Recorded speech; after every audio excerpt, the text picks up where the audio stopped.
Hello friends, welcome back to my channel. This particular video is going to be another one of the videos in the Choose Your Own Adventure Exploration series. For those of you who are unaware, the first video in that series came out last week, and it was an exploration of a wizard's keychain, a Choose Your Own Adventure that was first published, to my knowledge at least, on Reddit, and is now a fairly popular Choose Your Own Adventure that also has a jump doc linked to it.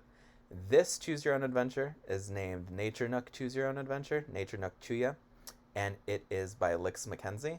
LicksMacKenzie is also the author of the Welcome to Vaporwave City Choose Your Own Adventure, and for those of you who do not know me in a jump chain context, I am a jump maker, which means that I create jump docs which allow jumpers to formally visit and gain perks and items and companions from specific settings, and I created a jump doc for the Welcome to Vaporwave City Choose Your Own Adventure. In this particular video, we are going to be taking a little bit of time to explore a much simpler Choose Your Own Adventure that is set in the same grand multiverse of Choose Your Own Adventures and features at least one of the same characters from there, an enigmatic, random, omnipotent being-like entity known only as the Guide. I am not personally sure if the canon intent, at least from Lick's point of view, is that this is the same protagonist as the one who went to Vaporwave City specifically, but I personally don't really see any issue with headcanoning it and assuming that it is. That said, in order to begin this video, I am just going to read out the intro blurb. It is not very long, and I think that it personally sets the mood quite well, especially because this is an extremely simple Choose Your Own Adventure, and I really like that about it. This is not the sprawling adventure that some of Lick's other Choose Your Own Adventures are or become over the course of their jump making, or over the course of their Choose Your Own Adventure making career. You're pouring a bowl of cereal. Suddenly, one of the flakes starts to morph into the Guide.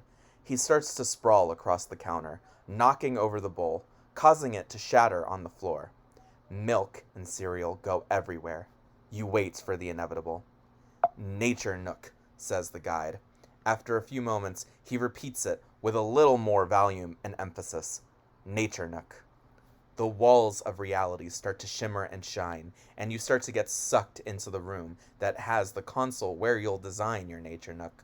You note with disapproval that despite the Guide's near limitless power, he has made no effort to clean up the mess. Choose 4 components to make your Nature Nook pocket dimension. You get an additional choice for every time over the past month that you've gone outside and walked, jogged, or ran for more than 30 minutes. I am physically disabled, so I personally disregard this part, and I exchange it for you get an additional choice for all the amount of writing that you have done over the course of the last month.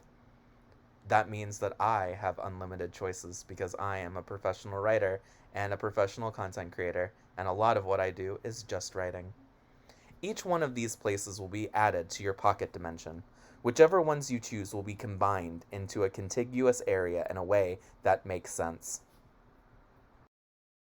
The remainder of this Choose Your Own Adventure is just a brief list of 30 different biomes and areas for your Nature Nook and the different ways that they will affect your Nature Nook. We are going to talk about them. I will occasionally stop and talk about my personal headcanon or thoughts about them, and it's worth noting that I especially like this very simple style of Choose Your Own Adventure.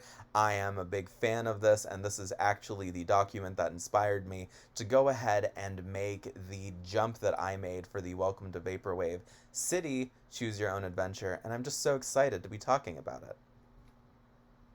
Night lighting. You get a large open walkway with stylish, friendly, artistic night lighting. Stormy Valley. There is a massive open valley that has a constantly churning, storm-filled sky. Ample waterfall. A brilliant waterfall set on a fast-moving stream. The Fern Boardwalk. A mossy path with a boardwalk and ferns. The Gorge. A gorge that is between 2 rock outcroppings. The Pine Forest. A large pine forest. Sunny Pond. A sunny pond and associated nearby plants. Where the rocks meet the waves. A smooth and rocky area with many pools of warm water that mixes with cold, salty ocean water. Precious metals like emeralds and sapphires can be found in the rocks here. This particular area is one of my favorites because it is something that you could use to affect the outside world in a very subtle way. I personally think, and to my knowledge, that there is no rules here that say that you can grab things that are here and take them outside of here. So because of that, I would spend maybe an hour or so every day in this particular biome just looking for things that I could possibly sell outside. And that is one of the ways that I would use this particular choose your own adventure if I were actually able to design my own real life nature nook. Islands in the stream. Floating islands in the sky. Some of them are quite literally their own ecosystems. In my personal headcanon, this area is designed a little bit differently, or at least there's some additions to it that are not explicitly outlined in this particular document. Namely, I would state that there are elevators of some sort that allow you to travel from the ground to the islands, as well as a network of bridges that you can cross that allow you to go to different islands. I think that that's especially important. It doesn't necessarily contradict anything here, and we've already established that this is a magical fantasy place. You are able to terraform your own nature nook. The fact of the matter is that there is almost no way to do something like this that is not just straight up science fiction or magic, so I'm perfectly fine with this particular headcanon. I don't think it breaks anything. I think it just changes, and in my opinion, makes something a little bit more easily visualized rather than just these being Minecraft-like chunks where there are floating blocks that are just completely ignoring gravity, but also there's no way to reach them short of doing additional terraforming or doing additional minor reality warping to make a way to the islands. The mysterious cavern. There is a mysterious cavern with lots of interesting flora and fauna inside. A warm and friendly place. There are large ponds here, with many trees on the shore and with extensive root networks. A little more desolate. This place is desolate and sort of barren. It will be designed according to your inner specifications. So I would love to hear what this area would be like for you all, but for me, when I picture an area like this, I picture the summit of a mountain, and I picture it just being rocky underfoot and maybe covered in snow. So that is the area that I would get. I would love to hear what sort of area you would get. The Room of Rain. There is a constant downpour of soft rain set against the backdrop of a weaving shoreline path. Perfect summer night. This area resembles a river campsite on a perfect summer night. I think that this area is a little bit fascinating because, to me, I think that there's different ways to read this. I think that the reading that I subscribe to is that this is an area that is locked into night no matter what time of day it is elsewhere, and it just so happens that this area has summer temperature and maybe there's fireflies depending on where you live, and it's just always that time. If the other areas of your nature nook recognize that it is currently 11 in the morning, and so the sun should be out and bright and shining, or it should be cloudy and overcast or something like that. Instead, you come here, and no matter what time of day it is, it's just always summer night. Desert and arid zone. Sandy area with lots of desert dunes. Hidden island. A somewhat hidden island. I find this one especially funny because to me this suggests that this nature nook is just positively gigantic, and that this area, or at least it has the potential to be positively gigantic. It doesn't necessarily have to be, depending on what choices you make. But if you select this particular option, I think it's funny to visualize that there is a massive ocean where it's just like a Minecraft style ocean, where it is an illogical amount of water, where there are like hundreds of kilometers between islands, and eventually you find this once you get going and once you've searched far enough, or also you can just teleport into here whenever you enter your nature nook. Colors and volcanoes. An area with some mild volcanic activity. Bamboo grove. A wooden plankway through a bamboo grove.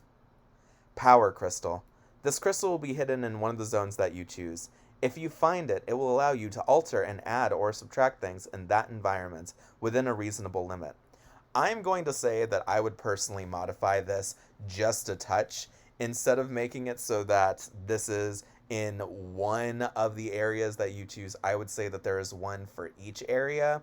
I'm not sure if that's the actual intent, but that is my personal headcanon of it, because this takes up an option, so I don't think it's fair to say that it's only in one area, and thus in whatever area you find it, that's the only area that it can modify. I think it makes sense to say that either this is one sort of super power crystal that you can use in the rest of your nature nook no matter where you found it, or that there's different power crystals in each one of the areas in your nature nook that you can find and use them in. Aurora Borealis Mountain. If you climb this mountain, you will get to see brilliant aurora borealises. It is not visible from the ground. You must be standing at the top of the mountain to see it. I think this one's interesting. I like the little challenge that it gives you. It's daring you to climb the mountain. It doesn't say the mountain's safe or easy to climb. It just says that the only way you can see this is if you go to the top of the mountain. Now, I personally like mountains anyway. I actually do like the thought of going climbing and stuff. It's just that that's flatly not something that I do because of my physical disability. So I wonder how many people would actually choose this one. Your choice. Add a zone to your nature pocket dimension that is of your own design. If you want, you can describe it in the comments section below. Mini Castle. You get to design a small castle and add it to one of your already existing zones. This is another one of those options that's like the Power Crystal in that I would think, depending on the size of your biomes, that it's not really fair that it takes up a slot and thus you have to use one of your choices, but it's only in one area. Although I suppose then I would limit the size of the castle, although it already says a small castle, so it's fine. Huge Bridge. A massive footbridge is attached and created in one of your zones. Another one of the things like the castle and the small crystal. Meditation Dojo. A small, semi-open-air Japanese-style dojo that is perfect for meditating in. Spiritual Shrine. A small shrine for a spiritual or religious purpose that is designed according to your wishes. I think that this one's interesting. I would absolutely be thrilled to hear how other people's spiritual shrines would be designed. I don't think that I would ever pick this option because in addition to being an atheist myself, I am not an especially spiritual person.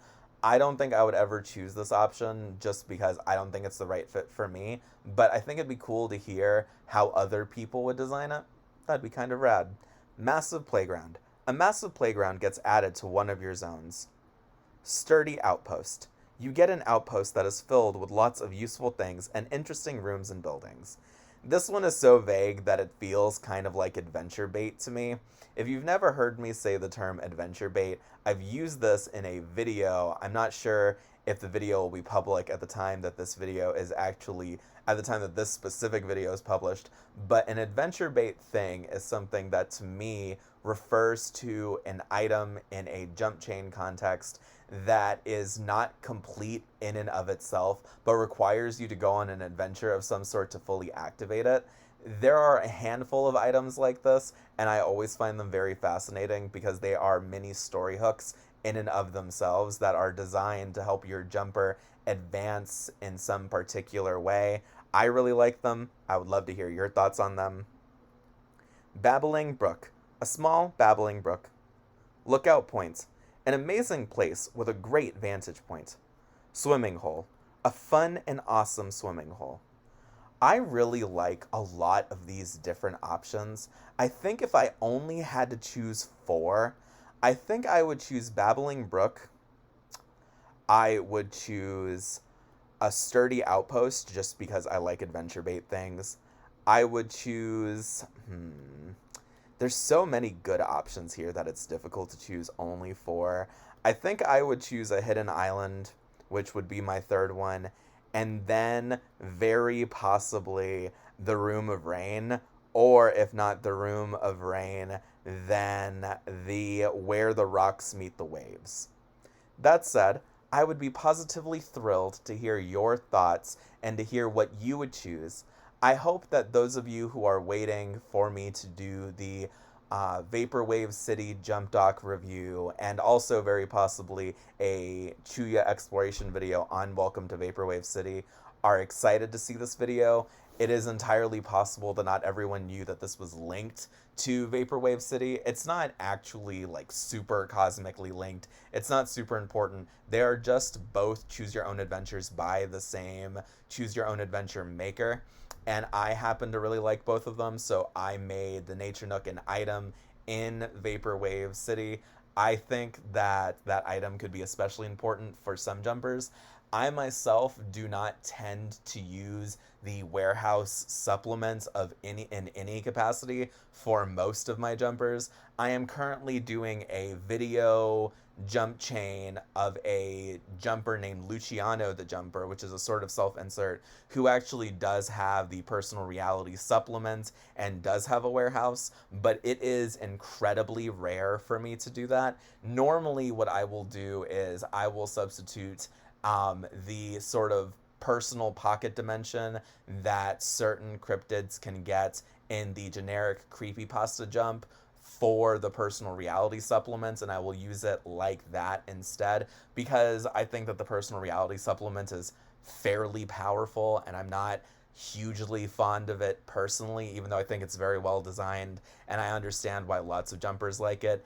That's just what I personally tend to do, and I do eventually plan for several of my jumpers to go to Vaporwave City and to have a fun time there and to get the Nature Nook item.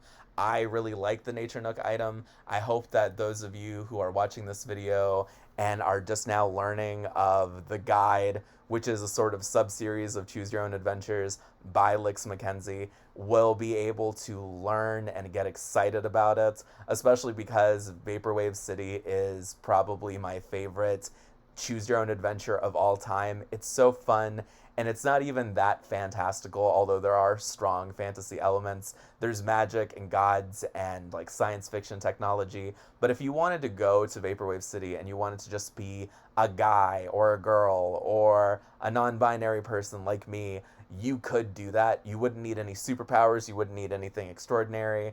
You would just be able to survive by yourself as yourself. And I really like Choose Your Own Adventures like that, which is part of the reason I'm so fond of Vaporwave City.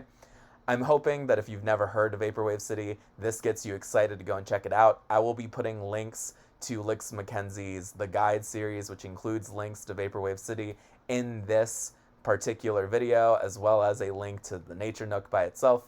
I have had such a fun time talking about this with you, and I cannot wait to have further conversations about that verse with y'all and to link it over to my Jump Chain series of videos. I'm so excited. Have a wonderful day, everyone.